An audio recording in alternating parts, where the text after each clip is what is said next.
تھے تو کچھ لوگ نا کہانیوں میں زندہ رہتے تھے، بڑے بوڑھے کہانیاں سنایا کرتے تھے، اور کہانیوں میں ایک کہانی کا مرکزی نقطہ یہ ہوتا تھا کہ خزانہ مل گیا فلانے کو، تو یہ خزانہ بڑی نعمت تھا۔ پھر وہ کہانیاں ہی بچوں کے خواب بھی بن گئی۔ وہ بعض ایسے بھی تھے نادان جو محنت کرنے کی بجائے کسی خزانے کے چکر میں پڑ گئے کہ کہیں سے کوئی خزانہ ہی ہاتھ لگ جائے، میں سویرے اٹھوں اور جناب میرے نہ بس تکیے کے نیچے نہ خزانہ ہی خزانہ ہو، میں بس جا رہا ہوں تو میری گاڑی سے کوئی چیز ٹکرائے اور میں اتروں تو خزانہ ہی خزانہ ہو۔ وہ چونکہ کہانیوں میں خزانہ تھا، باتوں میں تھا، تو وہ باتیں خیال بن کے طبیعتوں پہ جم گئے، تو خزانہ تلاش کرتے ہیں لوگ، خزانہ ڈھونڈتے ہیں لوگ، خزانے کی طلب کرتے ہیں، چاہتے ہیں خزانہ ہاتھ آ جائے۔ اور خزانے کی جو عرف عام میں تشریح ہے وہ یہ ہے کہ اب خزانہ ہاتھ آ گیا، اب بھائی ختم ہو گئی بات، اب کوئی ضرورت ہی نہیں بچی۔ اور لوگ بطور تنقید بھی ایک بات کرتے، پتہ نہیں اس کے ہاتھ کون سا خزانہ آ گیا۔ تو خزانہ یہ ہے کہ اب ختم ہو گئی، اب یہ سب سے امیر شخص ہے، تو بھائی خزانہ ہی نہ بتا دے آج آپ کو خزانہ کیا ہے۔ اور خزانہ سارے ہی پا سکتے ہیں، تھوڑی جد و جہد کریں، خزانے کے قریب جا سکتے ہیں۔ امام بہقی نے، حافظ منذری نے حدیث نقل کی ہے، حدیث کے راوی حضرت جابر ابن عبداللہ رضی اللہ تعالیٰ عنہ ہے۔ حضرت جابر ابن عبداللہ رضی اللہ تعالیٰ عنہ فرماتے ہیں نبی کریم علیہ السلام نے فرمایا، قناعت ایک ایسا خزانہ ہے جو کبھی ختم ہی نہیں ہوگا، ہمیشہ تمہارے پاس ہی رہے گا۔ اتنا بڑا خزانہ ہے قناعت، جو تمہارے پاس ہے اس پہ راضی ہو جاؤ، یہ وہ خزانہ ہے، حضور فرماتے ہیں کبھی ختم ہوگا ہی نہیں، تمہارے پاس ہمیشہ فراوانی رہے گی، وسعت رہے گی، تمہارے پاس بہت کچھ رہے گا، شرط یہ ہے کہ تم قناعت اختیار کرو۔ حضرت شفیق بلخی رحمۃ اللہ تعالیٰ علیہ سے ایک شخص نے آ کے کہا تھا، حضور میں بے چین بڑا رہتا ہوں، بے قراری بڑی ہے، اضطراب بڑا ہے، دل بڑا پریشان رہتا ہے۔ حضرت شفیق بلخی رحمۃ اللہ علیہ فرمانے لگے، ایک چیز ہے جو بندے کو راحت میں مبتلا کرتی ہے، اس کے وجود کو ٹھنڈا کر دیتی ہے، وہ کیا ہے؟ کہا وہ قناعت ہے۔ لالچ چھوڑ دے۔ تھوڑا سا نا میں کیسے آپ کی خدمت میں عرض کروں کہ بعض لوگ اس لالچ کی وجہ سے اپنے بچوں کو وقت نہیں دے پاتے، اپنے بیمار ماں باپ کو ٹائم نہیں دے پاتے، اس لالچ اور ہرس اور ہوس کی وجہ سے ڈھیر ساری دشمنیاں مول لے لیتے ہیں۔ اور جب یہ لالچ اور ہرس ہوس بڑھ جاتا ہے، پھر لوگ کسی شخص سے ڈیلنگ نہیں کرتے، وہ پیسوں سے ڈیل کرتے ہیں، وہ دیکھتے ہیں میں فلاں آدمی سے کیسے نفع اٹھا سکتا ہوں۔ مومن کی جو ایک خوبصورت روحانی، معنوی اور حسین زندگی ہوتی ہے، وہ اس زندگی کا لطف نہیں پا پاتے۔ کیوں؟ اس لیے کہ ہر چیز کو پیسوں میں تولتے، ہر چیز کو شہرت میں تولتے، ہر چیز کو خود پسندی میں، تعریف میں تولتے۔ تو کریں، محنت کریں، جد و جہد کریں، آگے بڑھیں۔ شاہ فرید الدین عطار رحمۃ اللہ علیہ کہتے ہیں، میں تصوف، طریقت، معرفت کے راستے میں آنے سے پہلے نا عطر بیچتا تھا، عطار عطر فروش کو کہتے ہیں۔ میں عطر بیچتا تھا تو میری دکان پہ ایک بزرگ آئے جو میری توبہ کا سبب بنے۔ بابا جی سیدھے سادے تھے، خوشبو بڑی مہنگی مہنگی، میں نے اس دور کے جو آپ اپنے لفظوں میں سمجھ لیں جو برانڈ تھی نا، زیادہ مہنگی خوشبوئیں تھی، جو بادشاہ، وزیر، مشیر، مال، اس طرح کی خوشبو میں نے رکھی ہوئی تھی۔ تو بابا جی آئے تو کبھی ایک شیشی دیکھیں، کبھی دوسری دیکھیں، کبھی تیسری دیکھیں، تو اچھے سیلز مین جو ہوتے ہیں وہ گاہک سے خود بڑھ کے پوچھ لیتے ہیں کیا چاہیے۔ کہتے میں نے آگے بڑھ کے پوچھا بابا جی کیا چاہیے، تو بابا جی کہنے لگے پتر کچھ بھی نہیں۔ تو کہا پھر دیکھ کیا رہے ہیں؟ کہنے لگے دیکھ رہا ہوں تیری جان بڑی مشکل سے نکلے گی۔ تو کہتے میں نے کہا جی وہ کیوں؟ کہنے لگے اتنا مال جمع کیا ہے، جب تم مرنے لگے گا کبھی یہ والی بوتل یاد آئے گی، کبھی یہ والا شو کیس یاد آئے گا، کبھی یہ والا، نہیں سمجھ آئی؟ یعنی کبھی یو بی ایل والا اکاؤنٹ یاد آئے گا، کبھی مسلم کمرشل والا، اب آ گئی یہ سمجھ؟ کبھی وہ جناب وہ HBL والا یاد آئے گا تو بڑی مشکل ہو جائے گی، تو کیسے مرے گا؟ تو کہتے ہیں میں دنیا دار تھا، مجھے غصہ آیا، میں نے بڑے تلخ اور طنزیہ لہجے میں کہا میری جان تو مشکل سے نکلے گی تو تیری کیسے نکلے گی؟ کہتے بابا کہنے لگا بیٹا ادھر آنا باہر۔ میں سین میں آیا، وہ زمین پہ لیٹا، اس نے کلمہ پڑھا اور اس کی روح پرواز کر گئی، میری یوں نکلے گی۔ عرش فرشتے بانگا ملیاں نہیں تے مکے پہ گئے شور، بلے شاہ ایسا نہیں مرنا، یہ تے مر گیا ہی کوئی اور، ایسے نکلے گی میری۔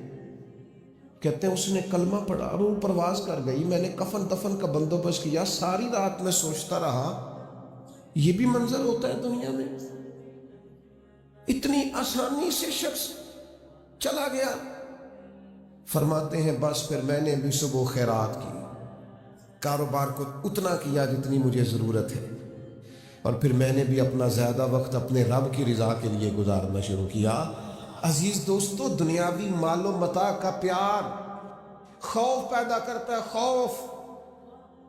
اور میں آپ سے عرض کروں، ریاکار بھی بزدل ہوتے ہیں، وہ بھی موت سے ڈرتے ہیں، جو کچھ کیا دکھلاوے کے لیے کیا، اخلاص ہے ہی نہیں۔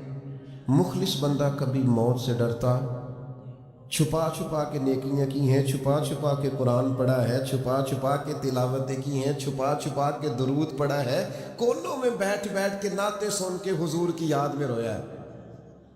اس نے کسی کی مدد کی ہے تو اس نے بڑی چھپا چھپا کے کی ہے، نیکیاں مخلصانہ ہے۔ اس لیے یہ بندہ موت سے نہیں ڈرتا، یہ بہادر ہوتا ہے، طاقتور ہوتا ہے، اس کے مزاج کے اندر کمزوری نہیں ہوتی، اسے پتہ ہوتا ہے کہ میں نے یہاں کے لیے جمع نہیں کیا، میں نے تو وہاں کے لیے جمع کیا ہوا ہے، لہٰذا یہ دوڑتا ہے، یہ ڈرتا نہیں۔ اور پھر زیادہ لوگ وہ ڈرتے ہیں موت سے جو موت سے نہیں ڈرتے، اپنے اعمال سے ڈرتے ہیں۔ انہیں پتہ ہوتا ہے دنیا میں تو گناہ چھپے ہوئے ہیں، مر گئے تو کھل جائیں گے، وہ ڈرتے ہیں۔ جن لوگوں نے اپنے کردار کو باعظمت نہیں کیا ہوتا، باوقار نہیں کیا ہوتا، کردار میں خوبصورتی اور حسن نہیں پیدا کیا ہوتا، وہ لوگ ڈرتے ہیں موت سے۔ اور جنہوں نے کردار پر توجہ دی ہوتی ہے، عمل میں خوبصورتی ہوتی ہے، ان کو تو پتہ ہوتا ہے کہ ہم نے اپنی زندگی یہاں کے لیے گزاری نہیں، گزاری وہاں کے لیے، اس دیس کے ہمراہی ہے۔ تو یہ لوگ موت سے ڈرتے۔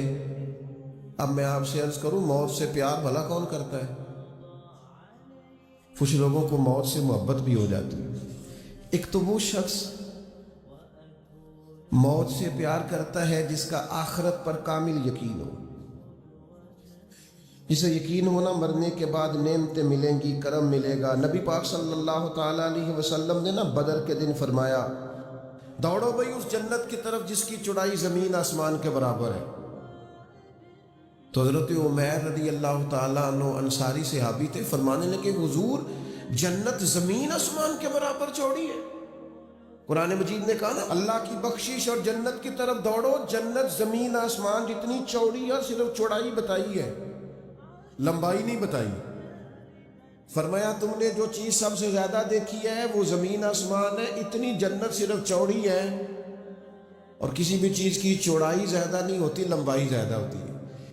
حضور فرمانے لگے اس جنت کی طرف دوڑو، تو حضرت عمیر انصاری رضی اللہ تعالیٰ عنہ عرض کرنے لگے حضور جنت زمین آسمان کے برابر چوڑی ہے؟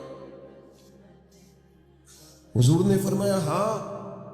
تو حضرت عمیر کہنے لگے واہ واہ واہ واہ واہ، یقین کامل تھا نا کہ جنت ملے گی، آخرت کی نعمتوں پر واہ واہ اتنی چوڑ۔ تو حضور فرمانے لگے واہ واہ کیوں کر رہے ہو؟ عرض کرنے لگے حضور اللہ کی رحمت دیکھ کے واہ واہ کر رہا ہوں۔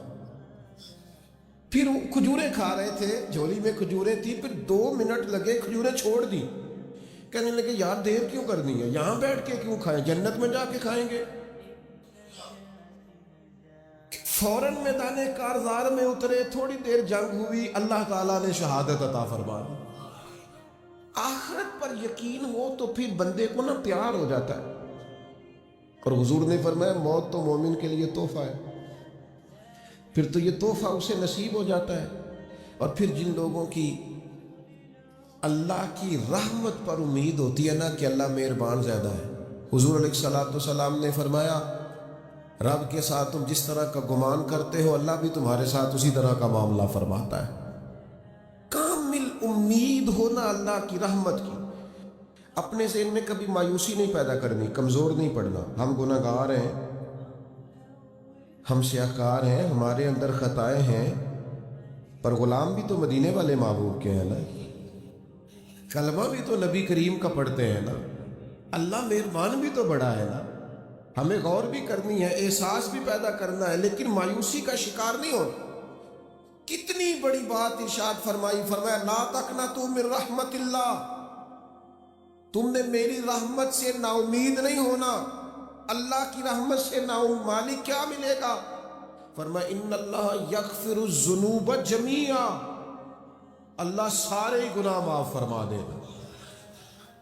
تو جن لوگوں کو اللہ کی رحمت پر نبی کریم علیہ السلام تشریف فرما ہے، امام غزالی نے لکھا ایک بدو آ گیا دیہاتی سادہ آدمی، سادے بندے بھی سادے ہوتے ہیں، ان کا بھی اپنا طرز زندگی ہوتا ہے۔ تو بدو آ گیا، سادہ آدمی تھا، آتے ہی السلام علیکم لے کے نا تو کوئی بات ہی نہیں کی، سیدھا سیدھا ہی کہتا یا رسول اللہ صلی اللہ علیہ وسلم یہ بتائیں قیامت کے دن حساب کس نے لینا ہے؟ تو حضور فرمانے لگے بھائی یہ تو بڑی صاف سی اور مختصر سی اور سادہ سی بات ہے، حساب تو اللہ تعالیٰ نے لینا ہے۔ تو اب اس نے جو لفظ کہے اللہ کے حبیب کی آنکھوں میں آنسو آ گئے، کہنے لگے اگر اللہ نے حساب لینا ہے پھر انشاءاللہ کرم ہی ہوگا۔ تو حضور فرمانے لگے تمہیں یہ امید کس طرح ہے؟ تو عرض کرنے لگے یا رسول اللہ کریم جب غالب آتا ہے تو معاف ہی کرتا ہے۔ جب کریم کا غلبہ ہوتا ہے نا، کریم بندہ جب کسی پہ قبضہ کر لے تو پھر معاف کرتا ہے، تو اللہ تو سب سے بڑا مہربان ہے۔ وہ بات کی اور اگلا جملہ ہی کوئی نہیں کہا، وہ چلے گئے۔ تو حضور علیہ السلام نے اب اس بات پر رزلٹ دیا، فرمانے لگے کریم محبوب بندہ سادہ تھا، بات بہت بڑی کر گیا ہے، بڑی بات کر گیا، سادہ آدمی تھا۔ میرے عزیز، اللہ کی رحمت پر جن لوگوں کو امید ہو انہیں موت سے ڈر، اور پھر جن کو محبوب کی ملاقات کا شوق ہو نا، ہم نے جان دے دی وعدہ دیدار پر، ہم سے وعدہ کیا گیا تھا کہ تم مرو گے نا تو تمہیں دیدار ملے،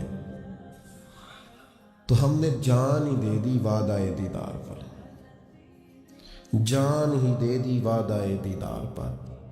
اور پھر فرماتے ہیں نقد اپنا دام ہو ہی جائے گا، فرماتے ہیں ہم نے جان دی ہے اس وعدے پر کہ وہ ملے گا، تو امید ہے کہ یہ سودا ادھار نہیں۔ جیسے ہی قبر میں جائیں گے سامنے حضور کی زیارت نصیب ہو جائے، اس لیے لحد میں بھی عشق رخ شاہ کا داغ لے کے چلے، اندھیری رات سنی تھی سو چراغ لے کے چلے۔ یہ حدیث آپ نے بھولنی نہیں، یہ تنہائیوں میں یاد رکھنے کی روایت ہے، یہ تنہائیوں میں پڑھنے کی روایت ہے۔ یہ اپنے ذوق کو تازہ، جو لوگ کہتے ہیں نا وجد سرور کیف میں جانا چاہتا ہوں، وہ مشکاہ شریف کی اس حدیث کو دیکھے۔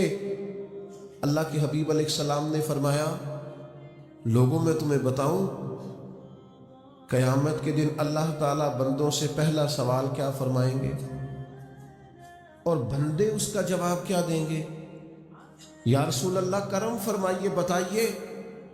تو کریم فرمانے لگے اللہ تعالیٰ قیامت کے دن بندوں سے سب سے پہلا سوال، اگرچہ بعض اور احادیث میں اور سوالات بھی آئے ہیں قیامت میں جو سب سے پہلے ہوں گے، لیکن اس حدیث میں یہ والا سوال حضور نے بیان فرمایا۔